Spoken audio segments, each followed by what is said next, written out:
I'm Mark. I'm from the US, and until a few months ago, I really thought I had a simple, solid life. I met Jenna at a friend's barbecue. It wasn't some movie moment. She was standing by the cooler, arguing about which hot sauce was actually spicy. We started talking about food, then music, then childhood stories. Nothing big, nothing dramatic. Just easy. That was how our relationship felt for most of that first year. Easy.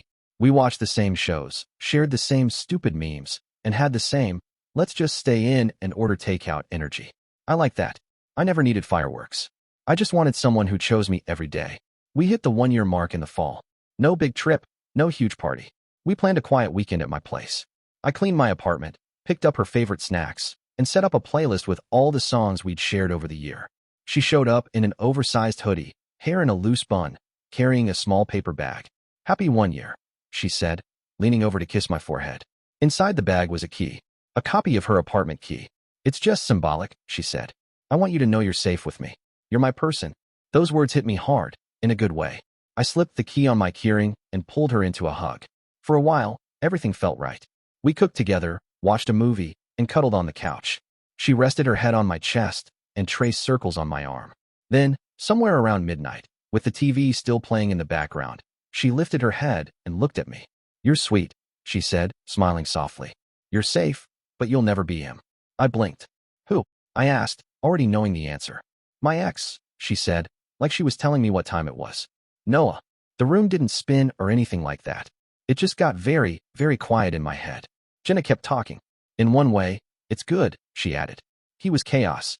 You're the opposite. You're stable, but you're not him. You know what I mean." I didn't know what to say.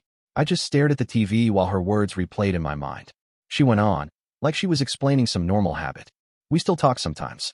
"Well, okay, a lot. Pretty much every night. It helps me sleep. It's not a big deal." Something in me pulled away, even as I sat right next to her. "Every night?" I asked. She rolled her eyes a little. "Relax. This is normal. You're overreacting. People stay friends with their exes. It doesn't mean anything." My chest felt tight, like someone was sitting on it. I tried to keep my voice steady. "Did you tell him about us?" "Of course," she said. "He knows I'm with you. He just gets me differently. We have history. You're my now. He's my past." Then she paused, like she remembered something she had almost forgotten to mention. "Actually." She leaned in closer, lowered her voice like we were sharing a harmless secret. "I spent the night at his place yesterday. I slept on the couch, though. Don't make it weird." The air left my lungs all at once. I didn't yell. I didn't throw anything. I just sat there with my hands clasped together, watching my fingers go white at the knuckles. She nudged my arm. "Hey, say something." I stood up, walked to the kitchen, and picked up my phone from the counter. She called my name from the couch, her tone suddenly unsure. I opened our chat and typed one line. "We don't love the same way." I hit send, set my phone on the table, and walked back to the living room. "What does that mean?" she asked, sitting up straighter. "It means I'm done," I said. My voice sounded calm, almost flat. "I'm not sharing you with your past." Her eyes went wide. Her mouth opened and closed, trying to catch up with what I had just said. "Wait, Mark, hold on," she said, standing now too. "You can't be serious. We just had our 1 year. I gave you my key. You're being dramatic." I picked up my jacket from the chair and slid it on. "You gave me a key," I said quietly. "But you never really gave me you." I walked to the door. My heart hurt, but my mind was clear in a way it hadn't been in months. Behind me, Jenna's voice started to crack. "Mark, don't walk out. Please. I'll explain. Just sit down. We can talk about this." I opened the door, stepped into the hallway, and closed it behind me. I didn't sleep that night. I sat in my car in the parking lot outside my apartment, hands on the steering wheel, staring at the dashboard like it could tell me what to do next. I wasn't angry in a loud way. It was a quiet, steady kind of pain. The kind that doesn't yell, it just settles in. When I finally went inside, my phone was already lighting up. Missed calls. Texts. All from Jenna. "Mark, please call me. I messed up. I didn't mean it like that. Please don't do this."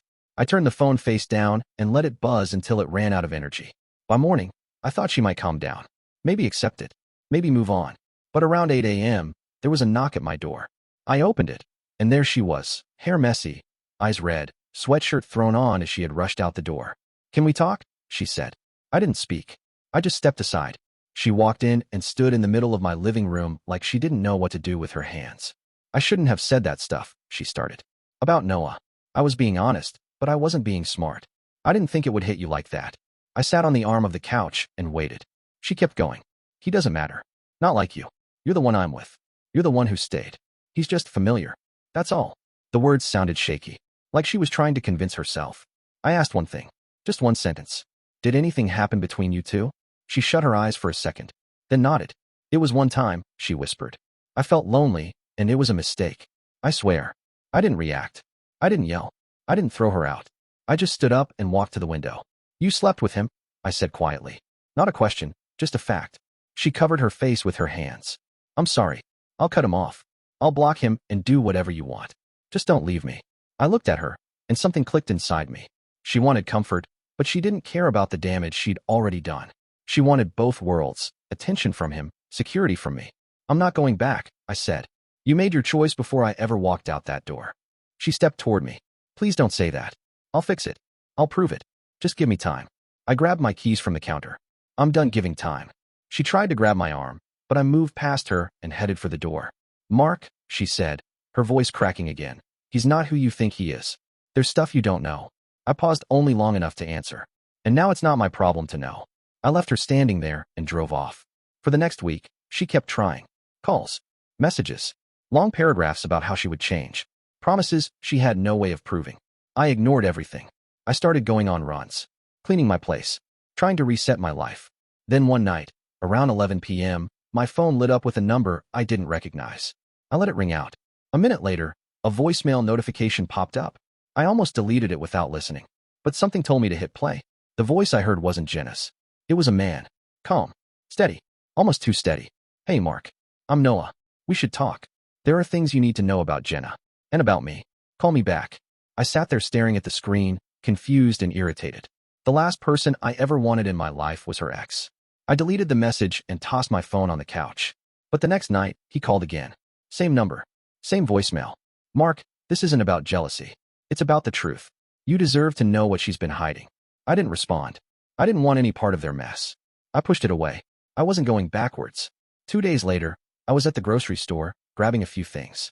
Just a normal afternoon. I was checking out when someone tapped my shoulder. I turned, expecting a cashier or someone asking for directions. It was a guy around my age. Short hair, plain hoodie, hands in his pockets. His expression was unreadable. Mark, he asked. I didn't answer at first. I just stared, trying to place him. It's Noah, he said quietly. My stomach tightened, not in a dramatic way, just a heavy drop. I hadn't expected to see him anywhere, let alone next to the carts and snack displays. I stepped back. I don't want to talk. He nodded once. I get that, but you need to hear something. I walked past him toward the exit. He followed, but kept his distance. This isn't about winning her back, he said. I'm not with her. I don't want to be. I stopped at the door, mostly because I didn't want this conversation spilling into the parking lot. Say whatever you came to say, I muttered. He looked tired. Not angry, just worn out. Jenna did the same thing to me, he said. Almost word for word. Sweet. Talking to another guy behind my back. Telling me it was normal. Then cheating. Then, crying when I walked out. I didn't respond. I just listened. She doesn't let go, he continued. She keeps one person for comfort and another for excitement. Then switches. It's a cycle. I took a breath. Why contact me? Because she's going to blame you next, he said. She did that with me. She told our friends I was controlling. That I pushed her away. That I ruined everything. He paused. She'll make you the villain if you stay silent. I didn't want to believe any of it, but something about his voice felt honest. There was no bragging, no attitude, just facts. He reached into his pocket and pulled out his phone. She's already talking, he said. People are saying you were paranoid. That you tried to isolate her. That you were jealous and unstable. He showed me a screenshot. A group chat. My name is in the messages. Claims I knew were lies. My chest tightened again, quiet, slow, cold. I'd walked away to keep things clean, peaceful, mature. But she wasn't giving me that same respect. She was rewriting the story while I stayed silent. Noah lowered the phone. I'm not here to team up. I'm just giving you a heads up. She's already turning people against you. Before I could respond, he added one more thing. There's another guy? Not me. Someone new. She started talking to him the week before you broke up. He doesn't know about you. Or me. He thinks she's single. That hit harder than anything else he said. Not because I wanted her back, but because it proved she hadn't learned anything. She wasn't sorry. She wasn't changing. She was just moving the pattern forward. I rubbed my hand over my face. All right. I heard you. He nodded and stepped back. Do whatever you think is right. But don't stay quiet. It only makes it easier for her. Then he walked away. I drove home in silence. The screenshot burned into my mind. People were hearing a story about me that wasn't true. A version where I was the problem. A version where she was the victim. I didn't want revenge at first. I wanted distance. But seeing my name dragged around like that flipped something in me. If she wanted to lie, fine. But I wasn't going to let her control the narrative. That night, I opened my laptop, logged into social media, and started seeing the rumors myself. Subtle posts. Vague captions. A few mutual friends like them. Nothing direct, but clear enough to paint me as the bad guy. She hadn't just moved on. She was rewriting history. And for the first time since the breakup, I felt a calm kind of certainty. Not pain, not confusion. Just direction. I didn't act right away. I wasn't going to post angry messages or call her out online. That would only make me look bitter. I wanted something cleaner. Something she couldn't twist. So I started with the truth. I reached out to the mutual friends she had been talking to. Not all of them. Just the ones closest to us during the relationship. I sent short messages. Calm. No drama. Hey, just wanted to clear something up. I didn't cheat. I didn't control her. I ended things because she was still involved with her ex. Some replied with sympathy. Some said they already suspected something. A few didn't answer, but that was fine. I wasn't trying to win a popularity contest. I just wanted the lies to stop spreading. Then I found something surprising. 3 different people mentioned the same thing. She's seeing someone new already. That lined up with what Noah had told me. And that gave me the next step. If she was repeating the same pattern, lying, overlapping relationships, pretending to be the victim, then eventually, the new guy would be the next target. The next backup.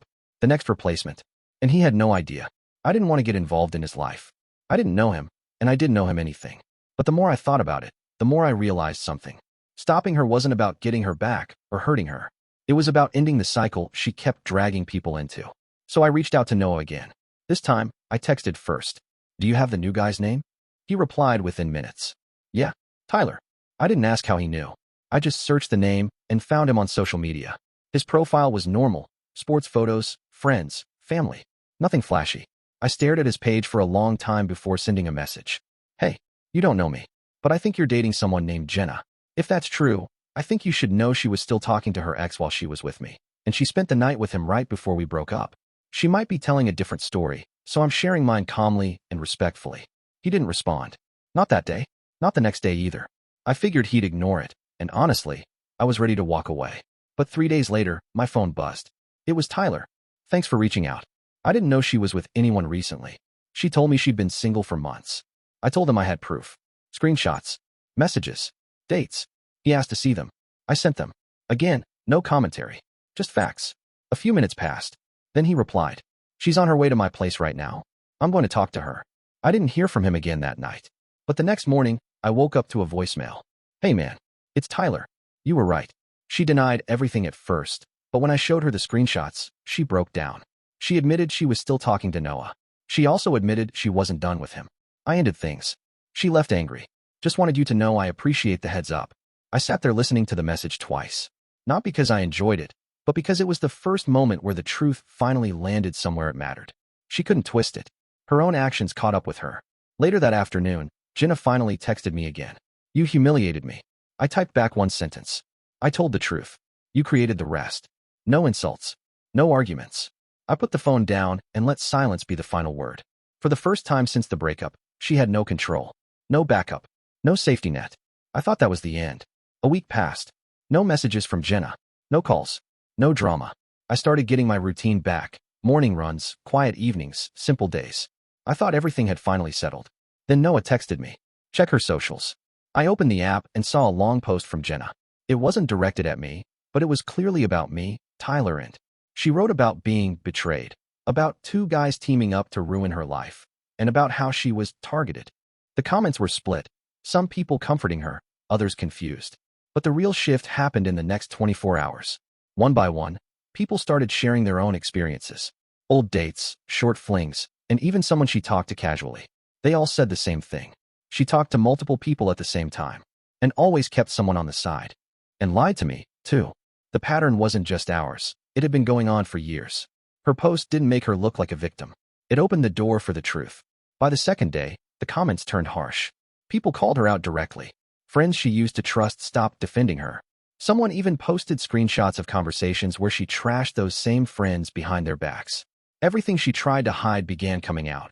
Not because of me or Noah or Tyler, but because she'd left too many broken pieces behind. The cycle finally caught up with her.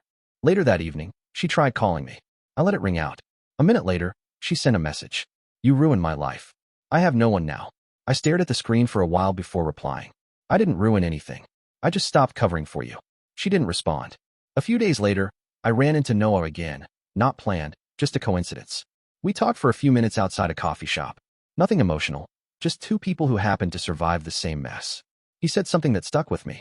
Sometimes karma doesn't show up as payback. Sometimes it shows up as exposure. He was right. I never screamed at her and spread rumors. I just let the truth land where it needed to. And the truth did the work. As for Tyler, he actually thanked me again later. We didn't become friends, but there was mutual respect. He got out early. He didn't have to go through what we did. That alone made everything worth it. About a month later, I got one final message from Jenna. Just a short line. I didn't think it would all hit me at once. I didn't reply. There was nothing left to say. Some endings don't need closure. Silence was enough. I moved forward piece by piece. I started going out more, reconnecting with friends I'd ignored during the relationship, taking time to be on my own without feeling lonely. It felt steady, simple, real. Looking back, the breakup wasn't the worst part. The worst part was believing I was just a placeholder, someone she kept around for comfort while chasing something else. But walking away gave me something I didn't expect, a clearer view of myself. I wasn't safe or second. I was someone who deserved honesty. And once I understood that, her power was gone. It was just truth. And that was enough. So now I'll throw this out to you. If you were in my place, would you have remained silent and moved on? Or would you have exposed the truth as I did?